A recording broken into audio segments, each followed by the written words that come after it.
بہت سارے لوگ ایسے ہیں جو کہتے ہیں کہ جناب ہم نے نا سارے ظاہری دلائل پر ہی فیصلہ کرنا ہے. کچھ فیصلے ضمیر کی آواز پر بھی ہوتے ہیں، کچھ فیصلے دل کی گواہیوں پر بھی ہوتے ہیں، کچھ فیصلے ایسے ہوتے ہیں جو کرنے پر روح بھی مجبور کرتی ہے، کچھ جگہیں ایسی ہوتی ہیں جہاں جسم نہیں جاتا پر عشق بندے کو گھسیٹ کر وہاں لے جاتا ہے. حیدر شاہ اس گلی کدے نہ رول دی پر ہن تے میں رول دی میں رول گئی ہاں. کچھ جگہ پہ انسان کو جانا ہی پڑتا ہے. ایک صحابی حضرت خزیمہ رضی اللہ تعالیٰ، ابو داؤد شریف میں حدیث موجود ہے، نبی پاک علیہ الصلوۃ والسلام نے ایک یہودی سے گھوڑا خرید لیا. حضور نے فرمایا آ میرے ساتھ، میں تمہیں پیسے دیتا ہوں. اللہ کے محبوب تھوڑا آگے تشریف لے گئے، یہ ذرا تھوڑے فاصلے پہ پیچھے آ رہا تھا. راستے میں لوگوں نے اس کو کہا کہ تو نے تو سستا بیچ دیا ہے، گھوڑا تو مہنگا ہے، قیمت زیادہ لگا دی. یہ مکر گیا. محبوب کریم علیہ السلام نے پیسے تھمائے، پیسے لو، گھوڑا دو. کہنے لگا کون سا گھوڑا، میں نے تو بیچا ہی نہیں. اب جب سودا ہوا تھا گھوڑے کا تو حضور تھے یا وہ یہودی تھا، تیسرا شخص ہی کوئی نہیں تھا. کون سا گھوڑا، کیسا گھوڑا؟ اپنا حق چھوڑ دینا یہ بھی بعض اوقات بزدلی ہوتا ہے. نبی کریم علیہ السلام نے فرمایا بھائی تو کیسے مکر سکتا ہے جب تیرا میرا سودا طے ہوا ہے؟ جب ایک مخصوص رقم پر تو نے اسے بیچ دیا ہے تو مکر کیسے سکتا ہے؟ تو پیسے لے اور گھوڑا دے. اب جب تھوڑی سی بات تکرار میں آئی تو کچھ لوگ وہاں جمع ہو گئے، مسلمان، یہودی اور بھی کئی لوگ. وہ یہودی کہنے لگا جی آپ اس طرح کریں، ایک گواہ دے دے، میں زیادہ نہیں مانگتا، ایک دے دے، ایک بندہ کہہ دے کہ یہ گھوڑا میں نے بیچا ہے اور آپ نے خریدا ہے تو میں آپ کے حوالے کر دوں گا. وہاں بندہ کوئی دوسرا موجود ہی نہیں تھا تو گواہ کسے پیش کیا جائے؟ حضرت خزیمہ رضی اللہ تعالیٰ عنہ نبی کریم کے صحابی ہیں، فوراً بولے. وہ بھی لوگوں کی باتیں سن کے وہاں آئے تھے، فوراً بولے، کہنے لگے یا رسول اللہ میں دیتا ہوں گواہی. دوڑ کے آگے آئے، کہنے لگے جی میں گواہی دیتا ہوں کہ آپ نے گھوڑا خریدا ہے، یہودی نے بیچا ہے. اب اس نے کہا تھا ایک بندہ کہہ دے تو میں دے دوں گا. اس کی شرط پوری ہو گئی. حضور نے پیسے اس کے ہاتھ میں دیے، اس نے گھوڑا محبوب کے دستے مبارک میں لگام تھمائی. حضور تشریف لے گئے، غلام کو دیا، گھوڑا گھر چلا گیا. نبی کریم نے حضرت خزیمہ سے کہا خزیمہ ایک بات تو بتا، تو تھا ہی نہیں اور تو نے بن دیکھے گواہی کیسے دے دی؟ تو حضرت خزیمہ رضی اللہ تعالیٰ عنہ کہنے لگے یا رسول اللہ یہ تو زمین کی خبر ہے نا، میں نے تو آسمان کی چیزیں بھی نہیں دیکھی، آپ نے کہا ہے تو میں مان گیا ہوں.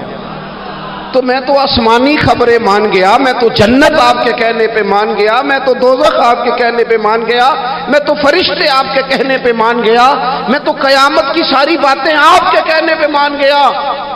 وہ بتا رہے ہیں گویا وہ سمجھا رہے ہیں یا رسول اللہ میں نے تو رب بھی نہیں دیکھا، تو آپ کے کہنے پر مان گیا. اور جب اتنی ساری چیزیں آپ کے کہنے پہ مان گیا ہوں تو گھوڑا تو چیز ہی کوئی نہیں. اب دیکھیں حضور کا تبصرہ یہاں کیا ہے. انہوں نے ایمان کا مرکز و محور ذات مصطفیٰ کو سمجھا. ان کو سمجھ آئی کہ کل کائنات حضور کی ذات ہے. اب حضور سید عالم علیہ السلام نے اس بات کو سن کر اعلان کیا فرمایا؟ حضور فرمانے لگے لوگوں جہاں بھی شرعی گواہی کی ضرورت ہو نہ دو گواہ چاہیے ہوتے ہیں، لیکن جہاں میرا یہ خزیمہ موجود ہو ایک کی گواہی دو کے برابر شمار کی جائے گی. اتنا بڑا اعزاز، نظریاتی طور پر اتنی زیادہ پختگی. جب تک اپنے ایمان کا مرکز اور محور ذات مصطفیٰ کو نہیں سمجھا جاتا. ایک اور بھی بات عرض کروں، کئی کام ہوتے ہیں وہ کام تو ہوتے ہیں پر خشک بڑے ہوتے ہیں. کچھ ڈیوٹیاں تو ہوتی ہیں لیکن وہ ڈیوٹیاں تھکا بڑا دیتی ہیں. کچھ سفر تو ہوتے ہیں پر وہ سفر پورے وجود کو توڑ پھوڑ کے رکھ دیتے ہیں. لیکن کچھ کام ایسے ہوتے ہیں جو بندہ بڑے ذوق سے کرتا ہے. کچھ ڈیوٹیاں ایسی ہوتی ہیں کہ بندہ کہتا ہے کبھی 2 گھنٹے اور کرنی پڑ جائے نا. کچھ سفر ایسے ہوتے ہیں کہ جس میں بندے کا دل کرتا ہے یا اللہ یہ سفر کبھی روز ملے نا. چلے نہیں سمجھ آتی تو ایک سادی سی کسی شاعر نے بات کی ہے. اس نے کہا ہے کہ دنیا دیا سفراں تو بندہ تھک بھی تو جاندا ہے نا، پر سفر مدینے دا ہر بار ہی بڑا سونا. کچھ سفر تھکاتے نہیں نا، اکتاہٹ نہیں ہوتی. کچھ چیزیں انسان ذوق سے کرتا ہے. اس کی طبیعت، اگر نبی پاک علیہ السلام کی ذات کے ساتھ دل کی قلبی وابستگی ہو جائے، دین کا کام تھکاوٹ پیدا نہیں کرتا، مسجد کی حاضری بوجھ نہیں بنتی، انسان کے لیے کوئی بھی خیر کا کام کرنا مشکل نہیں ہوتا، اس کا وجود ڈھل سا جاتا ہے، اس کی طبیعت اس طرح کی ہو جاتی ہے کہ جیسے سارے نور سے ہو کر آ گئے۔ شرط یہ ہے کہ کامل محبت ہو۔ آج کل ڈھیروں لوگوں کو دعویٰ ہے حضور کی محبت کا، ڈھیروں لوگوں کو، اور بالکل ٹھیک ہے، ہونا بھی چاہیے، لیکن اپنے آپ سے پوچھ لینا چاہیے اچھی طرح سے، ہمیں اچھی طرح سے غور کر لینا چاہیے کہ شہرت زیادہ پیاری ہے کہ حضور؟ یہ ہمیں غور کرنا چاہیے۔ ہمیں غور کر لینا چاہیے کہ دولت زیادہ پیاری ہے کہ نبی پاک علیہ السلام کی ذات؟ ہمیں غور کرنا چاہیے کہ برادری اور قبیلے کی رسمیں زیادہ پیاری ہیں یا حضور کے دین کی بات زیادہ پیاری ہے؟ ہمیں پہلے غور کر اپنی ترجیحات کا تعین کرنا چاہیے، اور پھر ہمیں اپنے دل سے یہ بھی پوچھنا چاہیے کہ تیرا فلاں دوست سے ملنے کو تو بار بار دل کرتا ہے، اہل خانہ کو، گھر والوں کو ملنے کو تو تیرا بار بار جی چاہتا ہے، کیا تیرے دل میں کبھی بیٹھے بیٹھے تڑپ اٹھتی ہے؟ بیٹھے بیٹھے، اور کبھی تیری آنکھیں باہر آتی ہیں کہ رب کوئی موقع بنا دے اور میں جا کے حضور کا شہر مبارک بھی دیکھا ہوں؟ اچانک دل کرتا ہے نا کسی شخص سے بات کرنے کو، تو کیا بالکل بیٹھے بیٹھے کبھی اچانک نعت سننے کو بھی دل کرتا ہے کہ نہیں؟ کبھی اچانک حضور کی سیرت کی طرف بھی توجہ بیٹھے بیٹھے چلی جاتی ہے کہ نہیں؟ دیکھیں، کوئی بندہ بھی انکار نہیں کرے گا جب کسی سے کہا جائے گا کہ مجھے حضور علیہ السلام سے بڑی محبت ہے، لیکن آپ کو کس سے محبت ہے، آپ کس سے پیار کرتے ہیں، یہ صرف آپ کو ہی پتا ہوتا ہے۔ میں کس سے محبت کرتا ہوں، میرے دل میں کس بندے کے لیے کتنی گنجائش ہے، یہ سامنے والا نہیں ماپ سکتا، یہ صرف میں ہی ماپ سکتا ہوں، جو کہ دل جو میرا ہے۔ یہ باطنی کیفیات میری ہیں۔ ہم روز نعرے لگائیں، روز زور شور سے نعرے لگائیں، لوگ سن کے کہیں کہ بڑا پیار کرتا ہے یہ حضور سے، لیکن یہ ہمیں پتا ہے ہماری قلبی واردات کیا ہے، ہمیں خبر ہے۔ دیکھیں نا، صحابہ سچے لوگ تھے، حضرت عمر رضی اللہ تعالیٰ عنہ حضور کی بارگاہ میں حاضر ہیں، تو عرض کی یا رسول اللہ صلی اللہ تعالیٰ علیہ وسلم، مجھے آپ ہر چیز سے زیادہ پیارے ہیں، لیکن حضور مجھے لگتا ہے مجھے اپنی جان آپ سے زیادہ پیاری ہے۔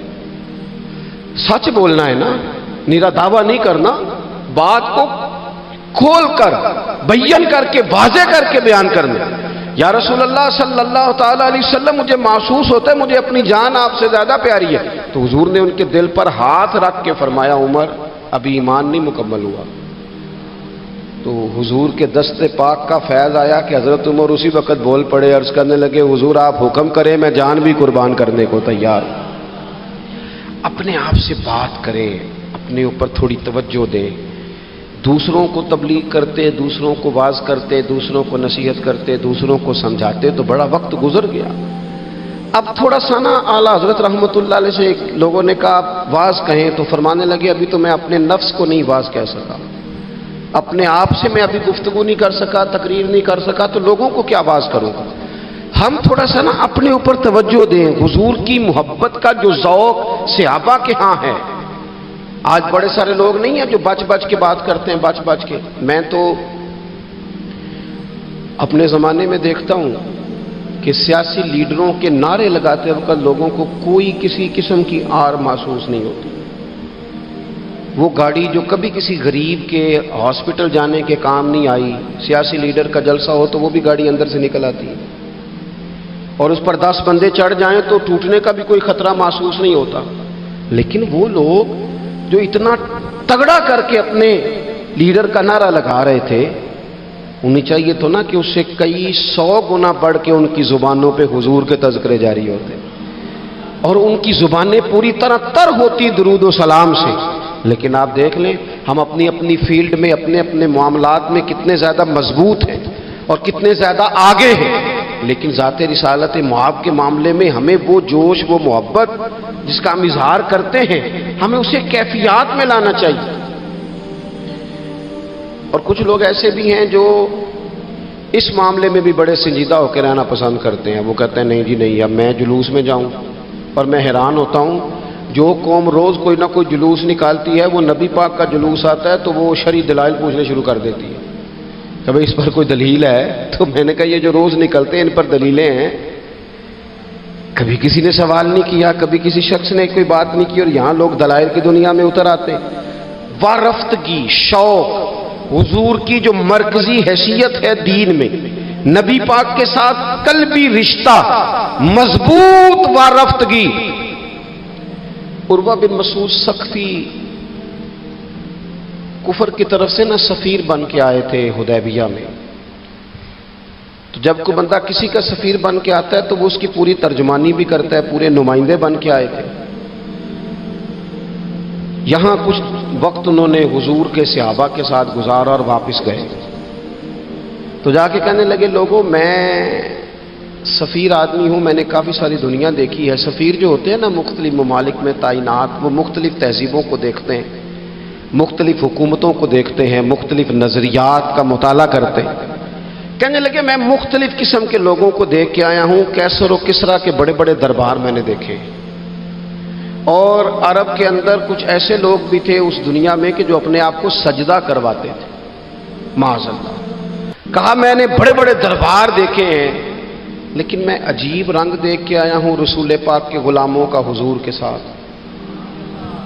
یعنی حضور سجدہ کرنے سے منع کرتے ہیں، لباس سادہ پہنتے ہیں، کوئی بڑا تخت نہیں لگاتے، کوئی بڑا نبی پاک محل نہیں بناتے، حضور زمین پر تشریف فرما ہیں وہیں وضو کرتے ہیں، اور کسی کو حضور رغبت بھی نہیں دیتے یہ کام کرنے کی۔ لیکن باوجود اس کے جو وہاں کیفیت عروہ بن مسعود نے دیکھی وہ صحیح بخاری میں موجود ہے۔ کہنے لگے میں عجیب نظارہ دیکھ کے آیا ہوں کہ حضور بلغم شریف اپنے ناک سے نکالتے ہیں۔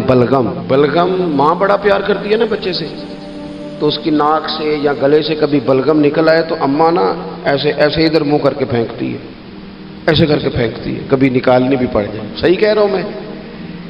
لیکن یہ دیکھیں، اور یہ ان لوگوں کی بات ہے جو عام لوگ نہیں، یہ عروہ جمیع صحابہ کی بات کر رہے ہیں۔ اور یہ بندے کون ہیں؟ حضرت ابو بکر صدیق جیسے سمجھدار لوگ، حضرت عمر جیسے لاکھوں مربع میل کی حکومتیں چلانے والے لوگ، حضرت عثمان غنی کی طرح کے لوگ جو جس کاروبار میں بھی ہاتھ ڈالتے ہیں چار چاند لگا دیتے، حضرت مولا علی شیر خدا جیسے علم و حکمت اور دانائی والے لوگ، یہ کیا کرتے ہیں؟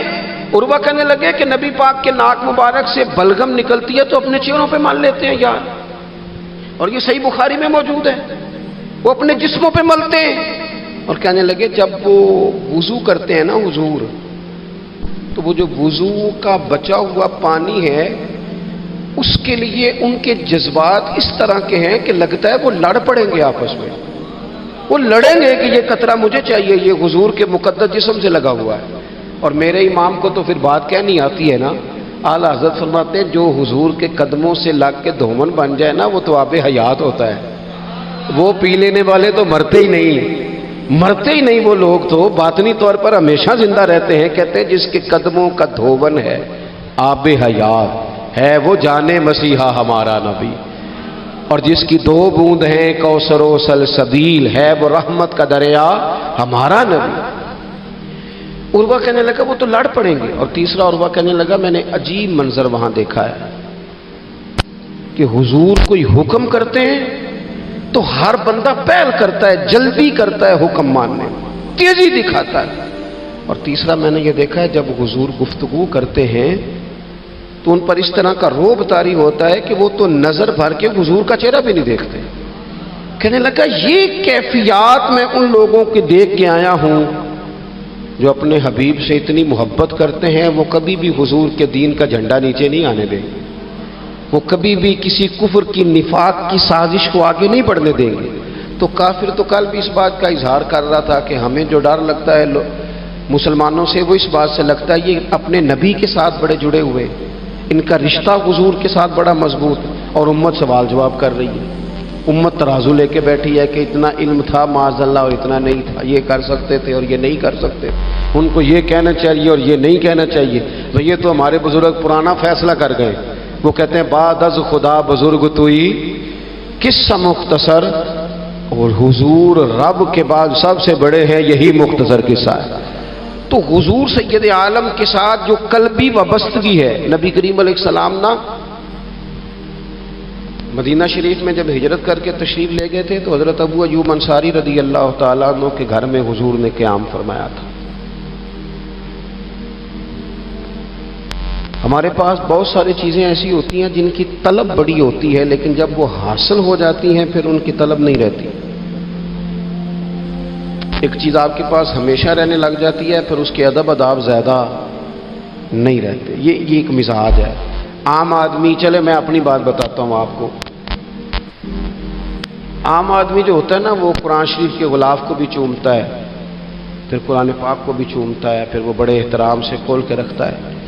لیکن ہمارے مدارس میں جو حافظ ہوتے ہیں وہ نہیں زیادہ چومتے، ان کے پاس رہتا ہے نا ہر وقت، وہ لا کے رکھتے، ادب کرتے ہیں، کوئی بے ادبی نہیں کرتے، اللہ معاف کرے۔ لیکن جس طرح سے عام آدمی اس کو بار بار چومتا ہے یا ذوق کا اظہار کرتا ہے، دیکھیں حافظ بیچ بیچ میں سے ناراض ہونے لگ گیا مجھ سے۔ آپ ناراض نہ ہوں، لیکن چلو بات کر تو لینے دو نا، جو ٹھیک ہے وہ کر تو لینے دو۔ یہ ہوتا ہے بعض اوقات، جو چیز بالکل قریب آ جاتی ہے نا، یعنی ایک چیز آپ کا مقصود ہے اور اگر وہ مقصود مل گیا تو وہ جو درویش نے کہا تھا نا کہ یہی بہتر ہے کہ پردوں میں وہ پردہ پوش رہے، اس کی بھی بڑی حکمتیں ہوتی ہیں، اس لیے کہ جو تڑپ، ملنے کی تڑپ کی جو لذت ہے وہ کئی دفعہ وصال کی لذت نہیں ہوتی۔ تو یہی بہتر ہے کہ پردوں میں وہ پردہ پوش رہے، اور وہ اگر پردے ہٹا دے تو پھر کسے ہوش رہے۔ جب آپ کو وہ چیز میسر آ جاتی ہے تو پھر اس کی قدر۔ اسی لیے حضرت عمر فاروق رضی اللہ تعالیٰ عنہ کا یہ طریقہ تھا کہ جب لوگ حج کر لیتے تھے نا تو فرماتے تھے حج ہو گیا، اب اپنے اپنے گھر جاؤ، زیادہ دیر نہ رہو حرم شریف میں، زیادہ دیر رہو گے تو قدر نہیں کرو، اب جاؤ۔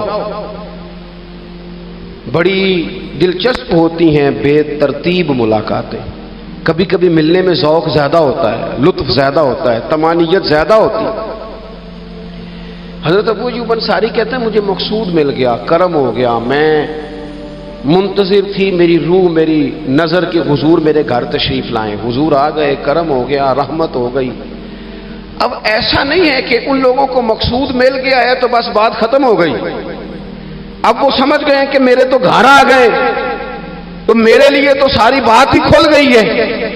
ان کی ادبی معرفت کا یہ عالم تھا اور نبی پاک کے ساتھ ان کی وابستگی کا یہ حال تھا کہ کہتے ہیں میں نے نا، میرے گھر کی 2 منزلیں تھیں، میں نے نچلی والی منزل حضور کے لیے چھوڑ دی تاکہ نبی کریم صلی اللہ تعالیٰ علیہ وسلم کے زیارت کے لیے لوگوں نے آنے جانا ہے تو لوگوں کے لیے آسانی رہے۔ فرماتے ہیں نیچے حضور آرام فرما ہیں اور میں اوپر والی منزل پہ تھا، جا کے چارپائی پہ لیٹ گیا۔ یہ مسلم شریف میں آپ کو ملے گا، اس کی اصل ملے گی آپ کو۔ فرماتے ہیں میں آرام سے جا کے چھت پہ لیٹ گیا، رات کا تھوڑا سا پہر گزرا تو میرے دل میں خیال آیا وہ ایوب تو اوپر ہے اور حضور نیچے ہے، پائے نظر ہوش میں آ، یہ کوہ نبی ہے، آنکھوں سے بچڑنا یہاں بے ادبی ہے۔ اور امام فرماتے ہیں حرم کی زمین اور قدم رکھ کے چلنا، ارے سر کا موقع ہے او جانے والے۔ کہا حضور نیچے؟ فرماتے ہیں ساری رات میں ایک دیوار کے ساتھ پیچھے ہو کے بیٹھا رہا، ساری رات یہ سوچتا تھا کہیں میں وہاں نہ چل دوں جہاں حضور آرام فرما ہو، میرے قدم نہ آ جائے۔ میں تڑپتا رہا، مقصود پاس آ گیا ہے، وہ چیز حاصل ہو گئی ہے، لیکن اس کی تڑپ میں اضافہ ہوا ہے، احترام بڑا ہے۔ یعنی اب سوچ رہے ہیں کہ میں ان کا ادب کیسے کروں، ان سے محبت کیسے کروں، کس اعزاز سے انہیں بٹھاؤں۔ فرماتے ہیں کہ تڑپ کے میں صبح حاضر بارگاہ ہوا، میں نے کہا یا رسول اللہ کریم کرم ہو جائے، میری تو بساط ہی نہیں، میں چھت پہ کیسے گزارا کروں گا۔ تو حضور فرمانے لگے میرے پاس تو لوگوں نے آنے جانا ہے، میں تو نیچے ذرا آسانی محسوس کرتا ہوں، یہی ٹھیک۔ یا رسول اللہ آپ کی بات ٹھیک ہے، پر کریم اگر کرم ہو جائے نا تو مہربانی ہوگی۔ اللہ کے رسول نے جب نظر مبارک اٹھا کے حضرت ابو ایوب انصاری کا چہرہ دیکھا نا، خیال آیا مسلمان نیک و بد پہچان جاتے ہیں اور محمد تو آدمی کے دل کی باتیں جان جاتے ہیں صلی اللہ تعالی علیہ وسلم۔ حضور نے جب نظر فرمائی اور ان کی آنکھوں میں چمکتے ہوئے آنسو دیکھے تو حضور فرمانے لگے میں سمجھ گیا ہوں تو نہ اوپر رہ پائے گا نہ سو پائے گا، تو بچے لے کے نیچے آ جا، میں ہی اوپر چلا جاتا ہوں۔ صحابہ کی وہ جو خاص قلبی کیفیات ہے رسول پاک کے ساتھ، میرے سنگیوں دیکھو میلاد شریف کا جو جھنڈا ہے وہ بھی میلاد شریف کا ہی ہے، وہ میلاد کا جھنڈا، ایسا نہ ہو کہ میلاد کا جھنڈا کسی گلی میں پڑا ہوا نظر آئے، میلاد پہ چھپنے والا اشتہار پوسٹر کسی جگہ گرا ہوا نظر آئے۔ یہ جو لنگر شریف ہے نا، تبرک کے چاول، یہ حضور کے میلاد سے وابستہ ہے، یہ گلیوں میں بکھرے ہوئے نظر نہ آئے۔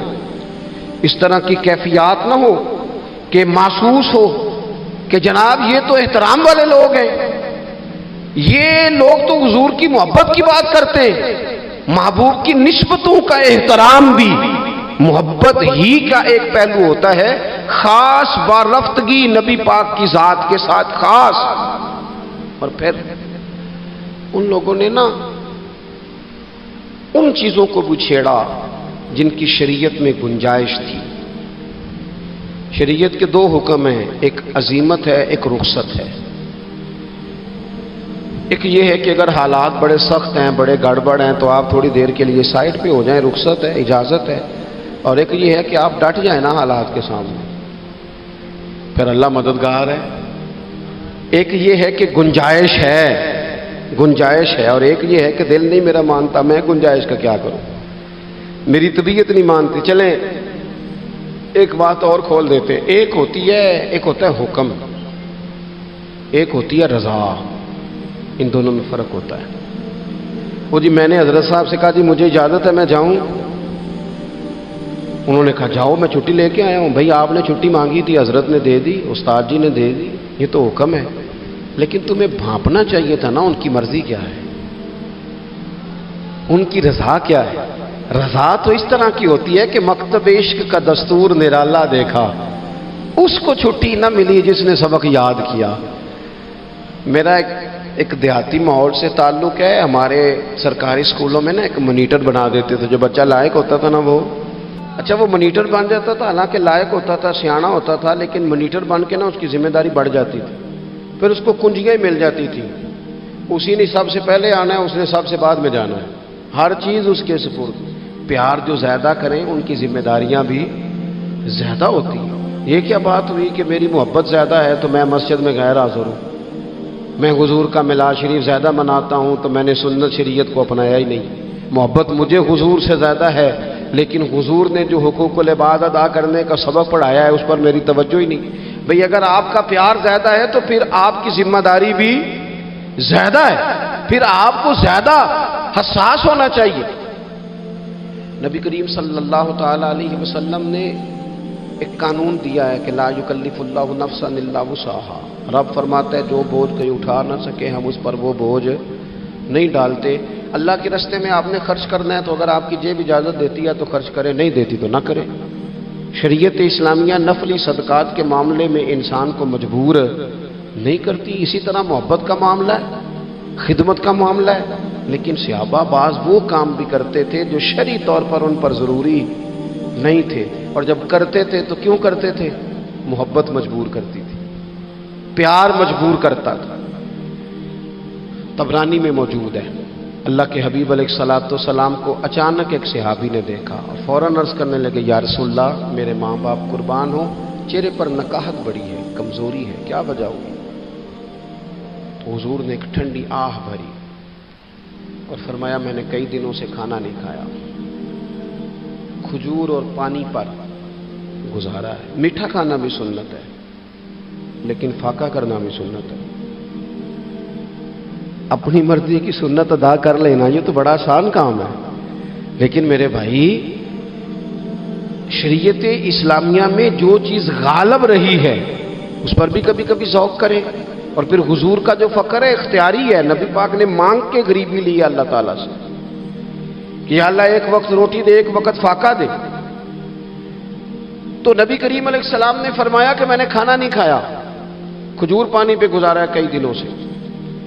اب اس صحابی کو حکم تو دین کا یہی ہے نا کہ اگر گھر میں کچھ ہے تو لے آؤ، ورنہ شریعت پابند تو نہیں کرتی۔ تو وہ پہلے اپنے گھر گئے، جا کے پوچھا کوئی چیز ہے؟ گھر والوں نے کہا کوئی نہیں۔ پھر وہ پڑوسیوں کے گھر میں گئے، کوئی کھانے کی چیز ہے؟ کوئی نہیں۔ رشتہ داروں سے محلے داروں سے پوچھا، کوئی نہیں۔ چپ کر کے نہیں بیٹھے، ایک یہودی کے باغ میں گئے، کہنے لگے یار کوئی مزدوری مل جائے گی؟ اس سجنا یار مناؤن دی خاطر اساں کی پیش بٹائے، کوئی مزدوری ملے گی؟ اس نے کہا گرمی بڑی سخت ہے، پانی کنویں کا نیچے چلا گیا ہے، ایک ڈول پانی کا اگر نکال سکتے ہو تو ایک کھجور دوں گا۔ فرمانے لگے منظور ہے۔ کہتے میں نے اپنے کندھے سے چادر اتار کے بچھا لی، ایک ڈول پانی کا نکالتا، ایک کھجور ملتی، وہ میں اس کپڑے میں ڈالتا جاتا، چادر میں ڈالتا جاتا۔ جب ذرا میری چادر بھر گئی کھجوروں سے، میں نے اسے سمیٹا، لے جا کے حضور کی بارگاہ میں پیش کیا۔ محبوب وہیں بیٹھے تھے۔ کہتے حضور نے میرا پسینے سے شرابور وجود دیکھا اور میرے چھالوں سے بھرے ہوئے ہاتھ دیکھے اور میرے تھکے تھکے وجود کو دیکھا، تو کریم نے ایک کھجور اٹھائی اور اٹھا کے منہ میں رکھی۔ حضور فرمانے لگے کس نے تجھے مجبور کیا یہ کام کرنے پہ؟ اس کی مجبوری تو کوئی نہیں نا، کس نے تجھے مجبور کیا؟ تو کہتے ہیں دو آنسو میرے بھی چھلک پڑے۔ میں نے عرض کی حضور ہمیں کوئی مجبور کر سکتا ہے؟ ہمیں آپ کی محبت نہیں مجبور کیا، حضور یہ محبت ہے جس نے مجبور کیا۔ یا رسول اللہ، کائنات کی ہر چیز سے بڑھ کر آپ سے پیار ہے۔ یہ غریب آدمی، سادے لوگ ہیں، یہ بہت مہنگے تحائف لانے کی ظاہری پوزیشن میں نہیں ہیں، لیکن دیکھو نا اظہار محبت کے معاملے میں کتنا بڑا دل رکھتے ہیں۔ یا رسول اللہ صلی اللہ تعالی علیہ وسلم، آقا محبت نے مجبور کیا۔ وہاں انعام نہیں ملا، ظاہری طور پر جو انعام ہوتے ہیں وہ نہیں، اس کا نہیں حضور نے اعلان کیا۔ حضور فرمانے لگے سن پھر، اگر تو مجھ سے محبت کرتا ہے تو فقر و فاقے کی تیاری کر، مصیبت کے لیے تیاری کر۔ اگر جو مجھ سے محبت کرتا ہے اس کی طرف تو مصیبتیں دوڑ کے آیا کرتی، پھر تو تیاری رکھ، پھر تو سہنا سیکھ، پھر دل بڑا کر، کشادہ کر، پھر دیکھ تجھے آزمائشیں آئیں گی، زخم پہ زخم کھا کے جی، خونے جگر کے گھونٹ پی، آہ نہ کر اب لبوں کو سی، یہ عشق ہے کوئی دل لگی نہیں۔ یہ کوئی ایسی تھوڑی ہے کہ تیری دل لگی تھی اور تو دو باتیں کر سن کے تو چلا گیا، یہ عشق ہے کوئی دل لگی نہیں۔ تو حضور کو جس انداز میں صحابہ نے چاہا، جس طرح انہوں نے نبی پاک سے محبت کی، اپنی ساری توجہات کا مرکز ذات رسالت کو بنایا، حضور کی رضا کو ہر معاملے میں مقدم جانا، ہماری ذمہ داریاں ہیں کہ ہم بھی اپنے محبوب کے لیے اپنے جذبات کو کشادہ کریں، اپنے دل میں وہ ساری باتیں پیدا کریں جس کی بنیاد پر ہمارا بھی ایمانی رشتہ نبی کریم سے مضبوط ہو سکے۔ بات ختم کرنے لگا ہوں۔ دیکھو جس کو حضور سے پیار ہوگا نا، اسے نبی پاک کے صحابہ سے بھی پیار ہوگا، اور جسے حضور سے محبت ہے اسے اولاد رسول سے بھی محبت ہے، اور جسے حضور سے محبت ہے اسے امت رسول سے بھی محبت ہے۔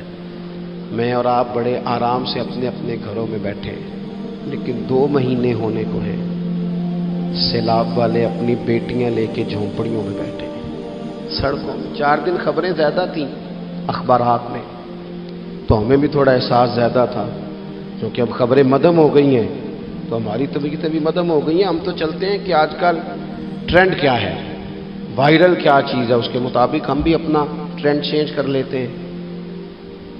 میں مسافر ہوں، بڑے سفر کرتا ہوں روز، تو بہت سارے لوگ محبت سے کہتے ہیں آج ہمارے ہاں رہ جائیں، تو میں ان سے کہتا ہوں یار جو نیند اپنے بیڈ پہ آتی ہے وہ کسی اور جگہ نہیں آتی، گھر ہی جانے دو، گھر ہی بندہ آرام سے سکون سے سو سکتا ہے۔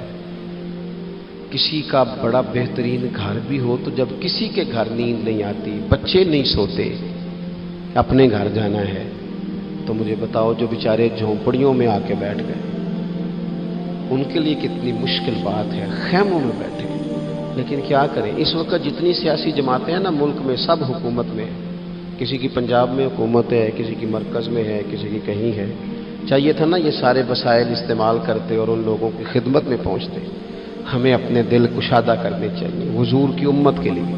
میلاد شریف کی جہاں جہاں بھی محفل ہو نا، کوشش کریں غربا کو بٹھا کے اچھے طریقے سے روٹی کھلائی جائے، ان کا اکرام کیا جائے، اس لیے کہ یہ نبی پاک کی امت ہے، ان سے پیار کیا جائے۔ اور دیکھو حضور سے پیار ہے تو امت سے پیار ہے، تو پھر ہمیں حضور کی شریعت سے بھی پیار ہونا چاہیے نا۔ ہمیں ہر جگہ مقدم کرنا چاہیے دین کو، اگر کل 10ویں 40ویں جنازے پہ ہم دین کی بات کرتے ہیں تو پھر ہمیں نکاح ولیمے اور عقیقے والے دن بھی دین کی بات ہی کرنی چاہیے، وہاں بھی ہمیں ترجیح دین ہی کو دینی چاہیے۔ یہ کیا بات ہوئی کہ جب غم آئے تو رخ اللہ رسول کی طرف ہو گیا، اور جب خوشیاں ملی تو پھر سارے شیطانی کام شروع کر دیے۔ یہ حضرت بابا فرید الدین مسعود گنج شکر کا وطن ہے، یہاں سے نہ خوشبوئیں پھیلی ہیں پوری دنیا میں رسول اللہ کے دین کی، یہاں سے لوگوں نے فیض پایا ہے۔ اور سنگیو، یہاں آ کے وقت گزارنے والے محبوب الہی بن جایا کرتے ہیں۔ آپ محسوس کریں کہ یہ دھرتی کتنی کو زرخیز ہوگی، یا رنگ کتنا کو بڑا ہوگا۔ حضرت بابا صاحب رحمۃ اللہ علیہ کا خواجہ نظام صاحب کے ساتھ ایک خط ہے، جب انہوں نے کہا نا حضور ملنے کو بڑا دل چاہتا ہے، تڑپتا ہوں، تو بابا صاحب نے جواب میں لکھا تھا کہ نظام، فرید کا دل تجھ سے زیادہ تجھے ملنے کو کرتا ہے، لیکن اگر میں چل کے تیرے پاس آؤں گا تو یہاں دینی خدمت کا نقصان ہوگا، اور اگر تو چل کے آئے گا تو جو ڈیوٹیاں تو کر رہا ہے وہاں دینی معاملات کا نقصان ہوگا۔ فرمانے لگے تو وہاں بیٹھ کے رسول اللہ کے دین کی نوکری کر، میں یہاں بیٹھ کے کرتا ہوں، اللہ جنت میں دونوں کی ملاقات کرا دے گا۔ آپ خصوصیات دیکھتے ہیں ہمارے بزرگوں کے نظریات کیا ہیں؟ وہ لوگ قائل ہیں خدمات کے، وہ خدمات کے قائل، اس لیے اپنی زندگی کے اندر ہمیں نصب العین بنانا چاہیے۔ آج اس جگہ بیٹھ کر حضور کی محفل پاک سجا کر ہمیں اس بات کا تہیہ کرنا چاہیے کہ ہم حضور سے بھی پیار کرتے ہیں، حضور کی امت سے بھی پیار کرتے ہیں، صحابہ سے بھی پیار کرتے ہیں، اولاد رسول سے بھی پیار کرتے ہیں، نبی پاک پر آنے والی کتاب سے بھی پیار کرتے ہیں، اور رسول پاک علیہ السلام نے جس سے پیار کیا ہم ان سب سے بھی پیار کرتے ہیں، اور حضور نے جس محنت کے ساتھ دین کی تعلیمات ہم تک پہنچائی ہیں، ہم ان تعلیمات کو بھی دل و جان سے چاہتے ہیں۔ اللہ تعالیٰ میری اور آپ کی حاضری قبول